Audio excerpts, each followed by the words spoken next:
Hello guys, स्वागत छ ब्लगमा। सन्चै हुनुहुन्छ तपाईहरु? म नि सन्चै छु।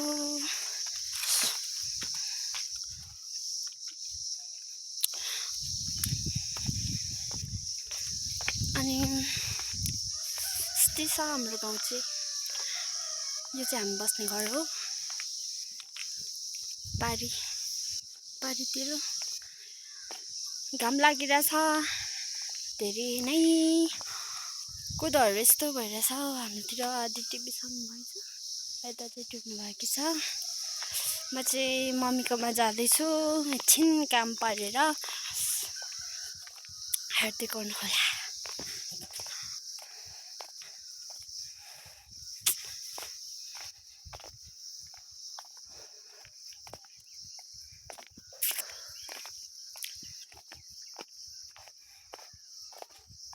बाटो त्यस्तो छ हाम्रोतिर।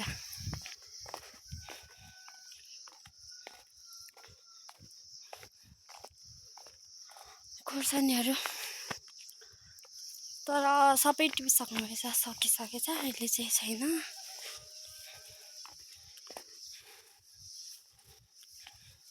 यो चाहिँ पुच्चो घरबाट हाल्ने यस्तो हुन्छ हेर्नुहोस्। त्यहाँनिर चाहिँ गाडी छ।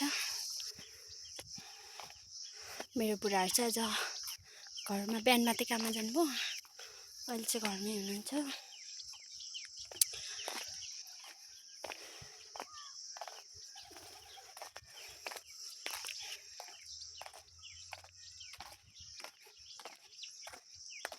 कस्तो साह्रो घाम लागेको आज त। यस्तो छ गाडी।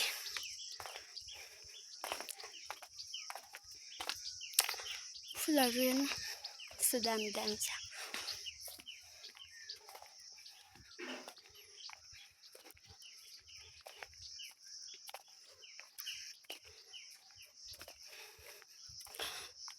मेरो मम्मी गर्छु त्यो हो, तर घरमा छ कि छैन अहिले। सबै काममा गएको होला, कोही पनि छैन होला, हेर्दै गर्नु होला।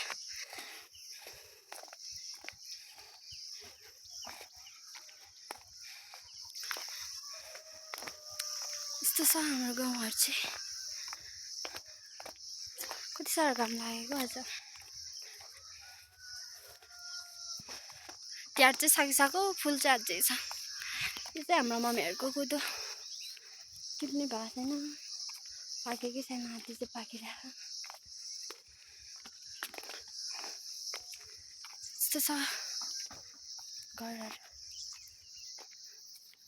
यो माथिको चाहिँ चोक भन्छ। यो माथिको चाहिँ त्यहाँ पसलहरू राखेको चोक भन्छ।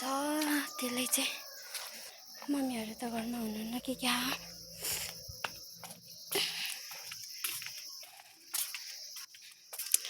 हुनुहुन्न क्या हो। खोइ मम्मीहरू कोही पनि हुनुहुन्न रहेछ। चारो काट्नु भएको रहेछ यहाँ पकाउनुलाई होला। यस्तो छ चारो काटेर मकै सुकाएको। मकै नि सुकाइराखेको रहेछ। हेर्नुहोस् यस्तै हालत, घाम निक्लेको हालत। तोरी हेर्नु न परतिर यस्तो दामी दामी छ। यो चाहिँ अम्बकको बोटो। अम्बक चाहिँ सकिसक्यो। यस्तो छ।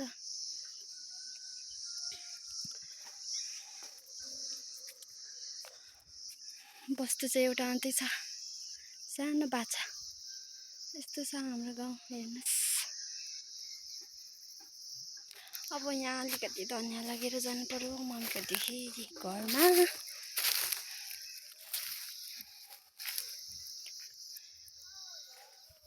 यस्तो छ मम्मीले रोपेको मुलाहरू। सागहरू यहाँ धनियाँ अलिकति लगेर जानु पर्यो।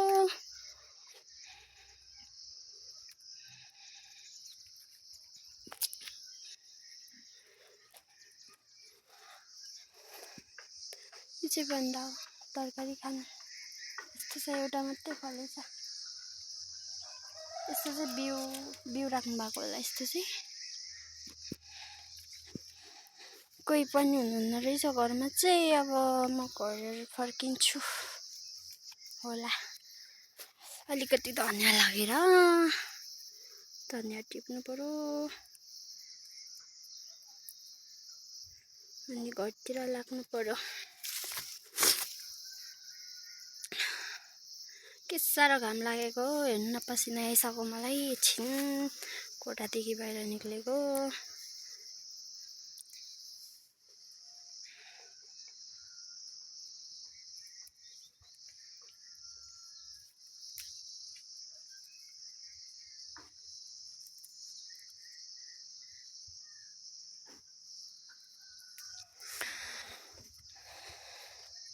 धनिया नै छैन रहेछ, सबै टिपिसक्नु भएछ।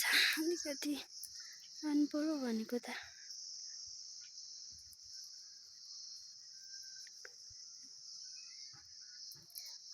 यस्तो मुलाहरू चाहिँ ठुल्ठुलो भइसकेछ है। अस्ति नै रोपेको थियौँ,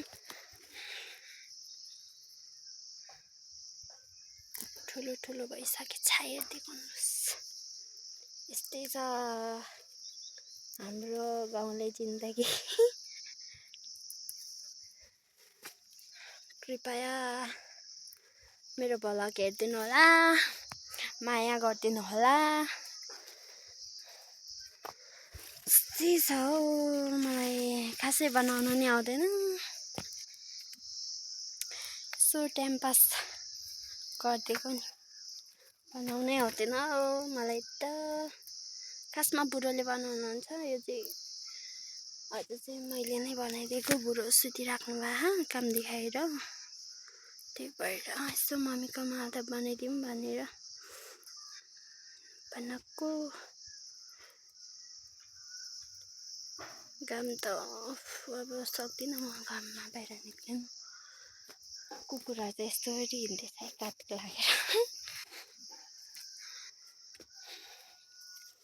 अङ्कल अङ्कल ओ अङ्कल अङ्कल मस्तानी धन्नुभयो क्या। सुन्नुहुन्न त, खोकी चाहिँ राख्नु भयो। सुन्दै हुनुहुँदैछ होइन, बलाको चाहिँ मस्त निन्द्रामा होला।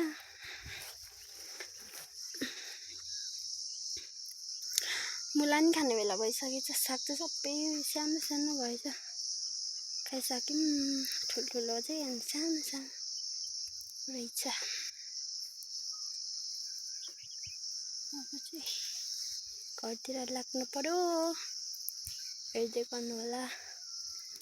यस्तै नराम्रो भए पनि राम्रो मानेर हेरिदिनु होला। By by.